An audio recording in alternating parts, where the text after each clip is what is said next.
আমরা অনেক পীরের দরবারে যাই, অনেক অলির দরবারে যাই, অনেক আলেমের পিছে শুনি, অনেক ওয়াজ শুনি, রাত দিন, আজকাল তো ইউটিউবের যুগ, মোবাইলের যুগ, রাত দিন শুনতে থাকি, কিন্তু কতক্ষণ পরে ভুলে যাই কি কইছে। এটা খালি কাঞ্চু কইলো, একটা কথা মনে পড়লো, সুখ শেষ। এই জন্য এটা আপনাকে পরিবর্তন করতে পারবে না।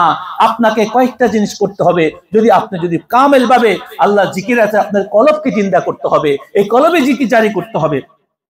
আমাদের সুফিয়ে কেরাম এই কলব জিকির জারি করার জন্য অনেকগুলা পদ্ধতি দিছে।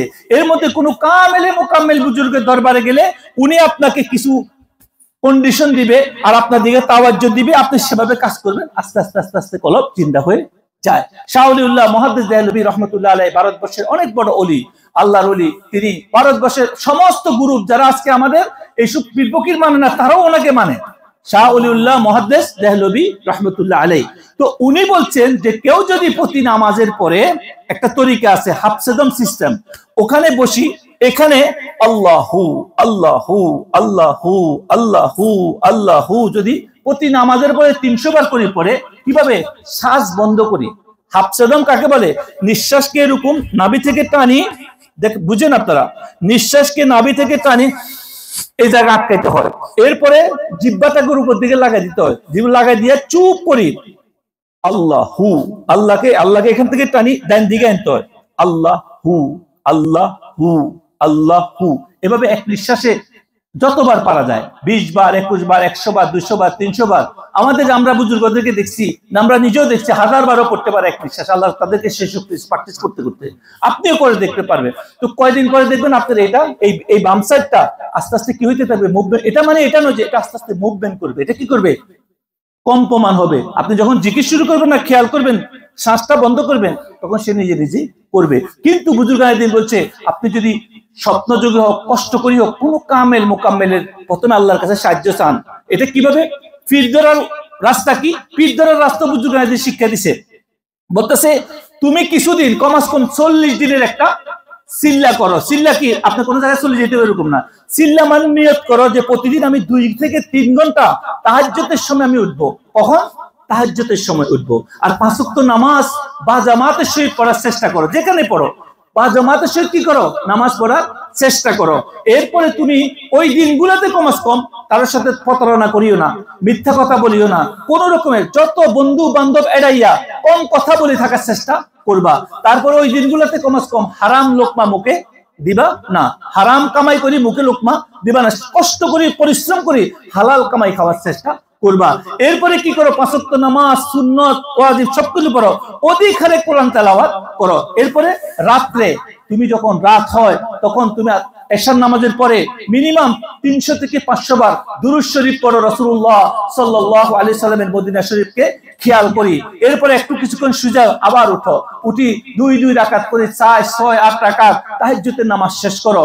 এরপরে বসো, এরপরে বসি প্রথমে মোরাকিব হও, আল্লাহর দরবারে হাজির হও, আর কিছুক্ষণ আল্লাহু আল্লাহু। বুজুর্গানের দিন বলছে 6600 বার, 6666 বার প্রতিদিন এই জিকিরটা করো। যদি তুমি অধিক হারে মজবুত ভাবে কোনো কামেলকে খুঁজে পাইতে চাও, এভাবে জিকির করতে থাকো। এভাবে কি করো?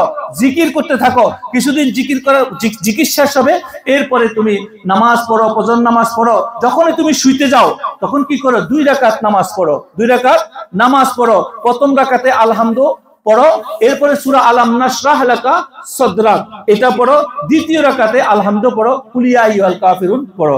এভাবে 40 দিন এই নিয়মে যদি তরতিবের সহিত আপনি করেন, হয়তো 1 সপ্তাহ 2 সপ্তাহের মধ্যে আপনাকে স্বপ্নযোগে হোক, যে কোনো ভাবে হোক আপনাকে দেখানো হবে তোমার জন্য তোমার মুর্শিদ এই ব্যক্তি ওই জায়গায় আছে, তুমি যাও।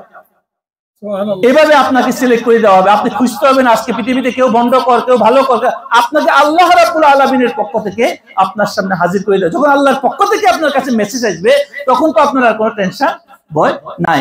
এরপরে বলা হয়েছে এরপরে তোমার কি কাজ? ওই মুর্শিদ তোমাকে যেভাবে শিক্ষা দিবে, যেভাবে গাইড দিবে, সেভাবে এখন তুমি তোমাকে জিকির কলব জিন্দা করার জন্য যে কাজ সে কাজ করো। আর আপনারা যারা আজকে আমার কথা শুনতেছেন, যারা অন্য গ্রুপ, যারা এগুলো মানেন না, বিভিন্ন মত খুঁজেন, এই হাদিস একটা পড়ছেন, এখানে একটা, যতক্ষণ পর্যন্ত আপনি কলব জিন্দা করতে পারবেন না ততক্ষণ পর্যন্ত আপনার জন্য কোনো কিছুর সমাধান পৃথিবীতে নাই। আপনি যতক্ষণ, এই জন্য আপনি পীর মানেন না মানেন করুন, কিন্তু আপনি চেষ্টা করেন যে এইভাবে কলব জিন্দা করার জন্য কিভাবে আপনি প্রতিদিন কমাস কম 3 দিন কমাস কম আমল করে দেখেন। তরতিব হলো কি 3 দিন আমল করবেন, আবার 3 দিন গ্যাপ দিবেন, 4 দিনকে আবার 3 দিন করবেন, এভাবে করে 21 দিন পর্যন্ত কন্টিনিউ করতে। প্রথম 3 দিন 6666 বার আল্লাহ জিকির করতে হবে। আর জিকির করার পদ্ধতি কি? এই জিকির করার পদ্ধতি হলো আপনি একটা আল্লাহু লিখবেন। কি লিখবেন? আল্লাহু বাফ, এরকম আল্লাহু লেখা, এই যে আল্লাহুটা আছে এরকম একটা আল্লাহু লেখা আপনি ছবি নেবেন, ছবিটা আপনি কোন জায়গায় লাগাই দিবেন, এভাবে নামাজ পড়ি ওটার দিকে তাকাইবেন, এভাবে তাকাই থাকবেন, অনেকক্ষণ পর্যন্ত তাকাবেন, চোখ বন্ধ করবেন, আবার আল্লাহটা দেখবেন, আবার চোখ বন্ধ করবেন, আবার আল্লাহটা দেখবেন, এবার 5 মিনিট 7 মিনিট আল্লাহটাকে দেখতে মাস্ক করবেন। দেখবেন যখন চোখ বন্ধ করেন, যেরকম আপনার ছেলের কথা মনে পড়ে, মায়ের চেহারা মনে পড়ে, কাবা শরীফের চেহারা মনে পড়ে, এরকম আপনি চোখ বন্ধ করিও আল্লাহটাকে আপনার চোখ বন্ধ করার সাথে সাথে এখানে বাসতে থাকতে হবে। যখনই বাসবে তখনই খেয়াল করবেন ওই আল্লাহটাকে এখান থেকে এখানে বসাই দিচ্ছেন। কোথায় বসাই দিচ্ছেন? এখানে। এখন আপনি যখন জিকির করতেছেন দুনিয়া ভুলে যাবেন। এখন আপনি আল্লাহ জিহ্বাটাকে আটকাইয়া এখান থেকে বলেন আল্লাহ হু আল্লাহ হু আল্লাহ হু আল্লাহ হু, এক নিঃশ্বাসে যতবার করি পড়েন। আপনি এভাবে যদি জিকির করেন 6666 বার প্রথম দিন 3 দিন আমল করেন, এরপরে স্টপ দেন 7 দিন, এরপর আবার 3 দিন আমল। সবচেয়ে বেস্ট সময় হলো আইয়ামে আবিস, চন্দ্র মাসের 13, 14, 15, প্রতি চন্দ্র মাসের 13, 14, 15 তারিখে এটাকে আইয়ামে আবিস বলে। রাসূলুল্লাহ সাল্লাল্লাহু আলাইহি ওয়াসাল্লাম বলছে রোজা রাখতে, এই 3 রাসূল নিজে রাখতেন। আর আপনি যদি পারেন রোজা রাখেন এবং খাওয়া দাওয়া কন্ট্রোল করে খান। সবচেয়ে পৃথিবীর সমস্যা কি? জিকির জারি না হওয়ার জন্য সবচেয়ে সমস্যা হলো খাওয়া। আমরা আমাদের মতো করে যা পাই খালি পেট ভরে খাই। খাওয়াকে কন্ট্রোল। রাসূলুল্লাহ সাল্লাল্লাহু আলাইহি ওয়াসাল্লাম বলছে তুমি তোমার পেটকে 3 ভাগ করো। কয় ভাগ? 3 ভাগ। এক ভাগকে তুমি কি করো? খালি রাখো, আর এক ভাগ পানি দিয়ে, আরেকটা তুমি খাওয়া দিয়ে ভরপুর করো। খাওয়া বর্তমান সময়ে ডাক্তার, ডায়েটিস্ট, নিউট্রিশিয়ান সবাই আপনাকে উত্তম পদ্ধতির খাওয়া বলা হয়েছে। মাংস জাতীয় খাওয়া, বিভিন্ন রকমের খাওয়া, যেগুলো আমাদের সুফিয়া কেরাম মানা করেন যে যখন তুমি রিয়াজত করো, আমল করো, উদ্দেশ্য করো, তখন এই সমস্ত খাওয়া থেকে নিজেকে পরেজ করো। সবজি জাতীয় খাওয়া খাও, যে সমস্ত খাওয়ার মধ্যে প্রোটিন আছে, যে সমস্ত খাওয়ার মধ্যে ফাইবার আছে, বর্তমান সায়েন্স বলে, ওগুলাকে বাঁচি। আপনারা যদি না পারেন আমাদের কাছে আসবেন, যারা এখানে আছেন, নইলে আমাদের সাথে যোগাযোগ করবেন, আমরা আপনাদেরকে ডায়েট করে দিব, সিস্টেম বানিয়ে দিব, যে এই পদ্ধতিতে আপনারা খাওয়া দাওয়া করেন, এই পদ্ধতিতে রোজা রাখেন, তো দেখবেন ইনশাআল্লাহ আপনি 20 থেকে 21 দিনের মধ্যে আপনার শরীরের থেকেও বিভিন্ন রোগ বাইর হয়ে যাব। আপনি যখন জিকির করতে বসবেন তখন আর আপনার দৌড়াইতে বারবার টয়লেট যাওয়া, বারবার আসা, বারবার বিভিন্ন সমস্যা করা। এখন আপনি একটু জিকির করতে বসেন, কি হবে? আপনার একটু পরে আপনার ওজন নষ্ট হয়ে যায়, একটু পরে আপনার এই সমস্যা হয়। কেন হয়? কারণ আমরা আমাদের খাওয়া দাওয়া কন্ট্রোল করি না। এই জন্য এই আল্লাহু জিকির জারির জন্য আপনাকে এই কাজগুলা করতে হবে। প্রথমত হইলো আপনাকে হালাল কামাই করার চেষ্টা করতে হবে। 5 ওয়াক্ত নামাজ বা জামাতের সহিত পড়তে হবে। আপনি একটা নির্দিষ্ট জায়গা করে নিতে হবে, প্রতিদিন 2-3 ঘন্টা সময় দিতে হবে ওখানে, তার 2 ঘন্টা করে মিনিমাম সময় দিতে হবে। তারপর আপনি কি করতে হবে? আপনাকে পারলে রোজা রাখতে হবে। কি করতে হবে? রোজা রাখতে হবে। তারপরে আপনাকে আস্তে আস্তে আস্তে আস্তে জিনিসগুলাকে আপনি আমাদের সাথে পরামর্শ করবেন। খাওয়া দাওয়ার ব্যাপারে প্রচুর কন্ট্রোল করতে হবে। খাওয়া দাওয়া কি করতে হবে? কন্ট্রোল করতে হবে। আপনাকে খাওয়া যত কন্ট্রোল করবেন তত আপনার শরীর ভালো থাকবে, সুস্থ থাকবে, আর আপনি এই জিকির আপনি তাসির দেখতে পারবেন ইনশাআল্লাহুল আজিজ। বুঝে আসছে কথা? এই জন্য আমাদের কলব কম্পমান হওয়ার জন্য, ওয়াজিলাত কুলুবুহুম, এটা আমাদের মধ্যে আসার জন্য, আমাদের ঈমানকে বৃদ্ধি করার জন্য আমাদের প্রথম কাজ কি? আমাদের কলব জিন্দা করা। আর কলব জিন্দার লাভ কি করতে পারবেন? এখন এটা বলি আমি সমাধান করব, মনোযোগ দিয়ে শুনে। কলব যখন জিন্দা হবে তখন কলব জিন্দার পয়দা কি? আমাদের কলব ইংলিশে বলে হার্ট। কি বলে? হার্ট বলে। এই হার্ট রক্তকে কি করে? সাকে। রক্তকে কি করে? সাকে। রক্ত যখন পুরো শরীর থেকে আসে না, এই হার্টের মধ্যে আসে। আর যখন রক্ত সাকে না, আপনি যখন 2টা পাথর একসাথে একটা লোক একটা লাগে না, লাগে তো, লাগার পরে কি আগুন বাইর হয়? খেয়াল করছেন আপনার? 2টা পাথরে একটা লোক একটা বাড়ি দেন, আগুন বাইর হয়। যখন এই কলব সর্বক্ষণিক আপনি আল্লাহ হু আল্লাহ হু আল্লাহ হু আল্লাহ হু তাকরার করতে থাকবো না, যখন আপনার কলব নিজে নিজে জিকির শুরু করে দিবে, এই কলব হার্টবিট গুলো, হার্টবিট আছে না, প্রত্যেকটা হার্টবিট জিকির করতে থাকে। আপনি যদি আল্লাহ কবুল করে আপনি নিজে শুনতে পারবেন। একটু কানের চোখে কান বন্ধ করি একটু খেয়াল করে দেখুন, কিছুদিন পরে আপনি দেখবেন আপনার কলব কি করতেছে? আল্লাহু আল্লাহু জিকির করতেছে। আর যখন এই কলব জিকির করা শুরু করবে, হার্টবিট কি বন্ধ হয়? মানুষ ঘুমাইলে হার্টবিট বন্ধ হয়? মানুষ ঘুমাইলে হার্টবিট বন্ধ হয়? ঘুমাইলেও হার্টবিট বন্ধ হয় না। ওযুখানে গেলে হার্টবিট বন্ধ হয় না, কথা বললে হার্টবিট বন্ধ হয় না। এই জন্য আপনি একবার কলব জিন্দা হয়ে গেলে, কলব জারি হয়ে গেলে, কলব অ্যাক্টিভ জিকির শুরু করে দিলে, আপনি এখন কথা বার্তা লেন দেন যাই কিছু করেন, ওর কাজও করবে। ওর কাজ কি? ও শুরু করবে, আর আপনার জিকির বন্ধ হবে না। এই জন্য আল্লাহ বলছে ইয়া আইয়ুহাল্লাযীনা আমানু যিকুরুল্লাহ যিকরান কাসীরা, হে ঈমানদারেরা তোমরা বেশি বেশি জিকির করো। আমরা তো অল্প কত জিকির করি, কথা বললে বন্ধ হয়ে যায়, ঘুমাইলে বন্ধ হয়ে যায়, টয়লেটে গেলে বন্ধ হয়ে যায়। এই জন্য একবার কলব যদি জিন্দা করে, তখন এই কলবের জিন্দা হয়ে গেলে জিকির বন্ধ হবে না। আর এই প্রতি মুহূর্তে যখন পাথর গর্ষণের নূর বাইর হয়, আলো বাইর হয়, আল্লাহ জিকিরেও এরকম নূর আসতে থাকবে। কোথায়? কলবের মধ্যে। আর কলব কি কাজ করে? রক্তকে সার্কুলেশন করে। কি কাজ করে? রক্ত সার্কুলেশন করে। আর রক্তগুলো কোথায় যায়? রগে রগে যায়। কোথায় যায়? রগে রগে যায়। আর যখন আল্লাহর জিকিরের নূর যখন রক্তের মধ্যে পড়বে, আপনার রগে যাইতে থাকবে। কি করতে থাকবে? রগে যাইতে থাকবে। আর শয়তান ঘুরে কোথায়? দুই জায়গায়। মানব সন্তানের দুই জায়গায় শয়তান ঘুরে। একটা হলো সে কলবের উপর বসে, আর একটা রগে রগে ঘুরে। বুঝছেন? হাদিস শরীফের মধ্যে আছে। আর যখন আপনার জিকিরের কারণে শয়তান বসতে পারতেছেন এখানে, রগে চলে যায়। এখন আপনি যখন নূরের সাহায্যে জিকির, রক্তের সাহায্যে যখন জিকিরের তাসি যাইতে থাকে, তখন ওখানেও থাকতে না। একটা লোকের শরীর থেকে তখন শয়তান ভাগে, আর ওই ব্যক্তি আল্লাহর ওলি পুরো বডিতে পর্যন্ত আল্লাহ জিকির করতে থাকে। আল্লাহর ওলিদের পুরো বডি লোম কোনা পর্যন্ত আল্লাহ জিকির করতে থাকে। এটা এই জিকিরকে বলা হয় সুলতানুল আসকার। তাদের কলব জিন্দা হয়। বুজুর্গানে দিন বলছে 12 বছর লাগে তাদের ওই জিকির জারি হতে। কত বছর লাগে? 12 বছর লাগে। তো আপনি আমি এই জন্য ওই সমস্ত ওলি আল্লাহর পেয়ারা যখন তাকে কবরে রাখা হয়, ওই জমিন পর্যন্ত ধন্য হয়ে যায়। আল্লাহ এমন ব্যক্তিকে তুমি আমার উপর রাখছো, যার পুরো বডি জসম পর্যন্ত আল্লাহ আল্লাহ জিকির করতেছে, অভ্যাসে পরিণত হয়। জিনিসটা কি? এই জন্য আল্লাহর ওলিদের মাজার জিয়ারতের আমরা কেন বেশি করা হয়? এই জন্য করা হয় যে সমস্ত ওলি আল্লাহ, হযরত শাহজালাল জমিনের মতো বুজুর্গানে দিন, এরা তাদের কলবে, তাদের হাত প্রতিটা লোম কোনা পর্যন্ত আল্লাহ জিকির করতেছে। আর এটা কখনো ধ্বংস হয় না। এই বডি কখনো কি হয় না? ধ্বংস হয় না। এই জন্য এই সমস্ত বুজুর্গান মানুষ বুঝে না। আজকাল আমাদের জাহিলি উলামা এগুলা কোনদিন এই সমস্ত বুজুর্গদের সোহবতও যায় নাই। নিজের ভিতরে যে গরিমা, এলেমের যে একটা তাকত, এটা দেখাই যায়, এদের কাছে যায় না। আমি তো বহুত কিছু হয়ে গেছে। আরে ভাই, এই এলেম কোনো কাজের নয়। যতক্ষণ আপনার কলব জিন্দা হবে না, ততক্ষণ পর্যন্ত কোনো আপনার আসবে না। বুঝে আসছে কথাটা? কলব কেন জিন্দা করতে হবে? আর আপনার কলব জিন্দা হয়ে গেলে এখন আপনার নামাজ, রোজা, ইবাদত সব কাজে আপনার টেস্ট আসবে। আর আল্লাহ পাক বলতেছে এরাই আল্লাহর উপর ভরসা করে। এরা কি করে? আল্লাহর উপর ভরসা করে। আল্লাহ রাব্বুল আলামিন, আমার কথাগুলো বুঝে আসছে তো?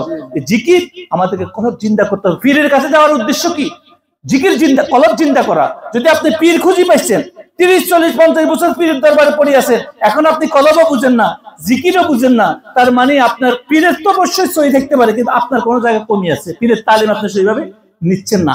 আর যদি পীরের তালিম সহিভাবে নেন, অবশ্যই আপনার পরিবর্তন হইতে হবে। যাদের কলব জিন্দা হয়ে যায়, যাদের কলব অ্যাক্টিভ হয়ে যায়, তাদের চললেই আপনি বুঝতে পারবেন তার মধ্যে মন্দ স্বভাব কমে যেতেছে, তার মধ্যে খারাপ স্বভাব কমে যেতেছে, গোসা কমে যেতেছে, রাগ কমে যাচ্ছে।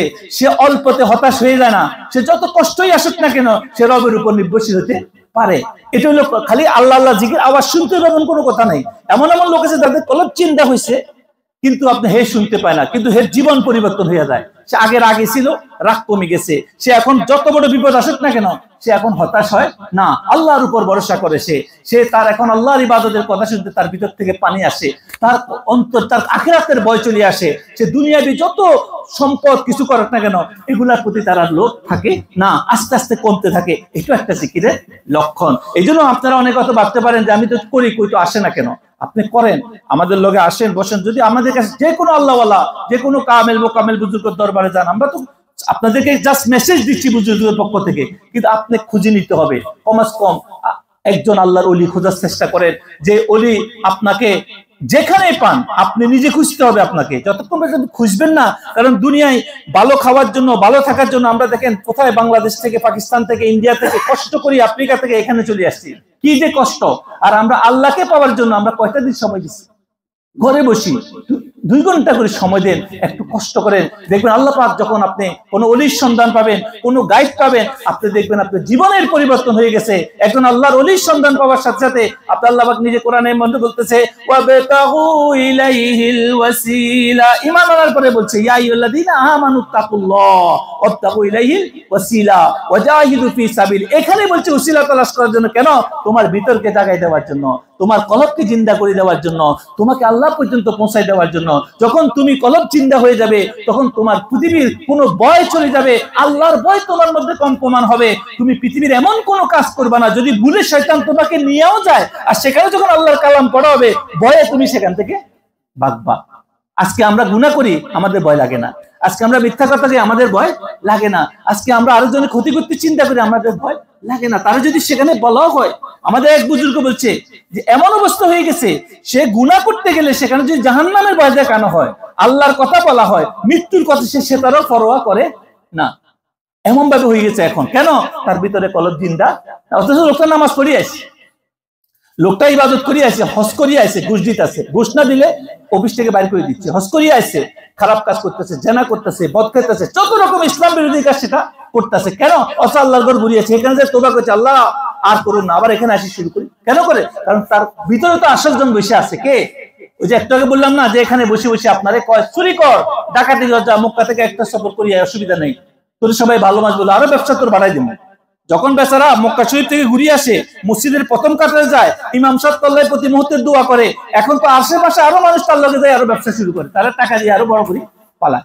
কথা বুঝতেছেন? কারণ এই লোকটা ভালো না, কিন্তু এর ভিতরে তো আসল জন বসে আছে। কে?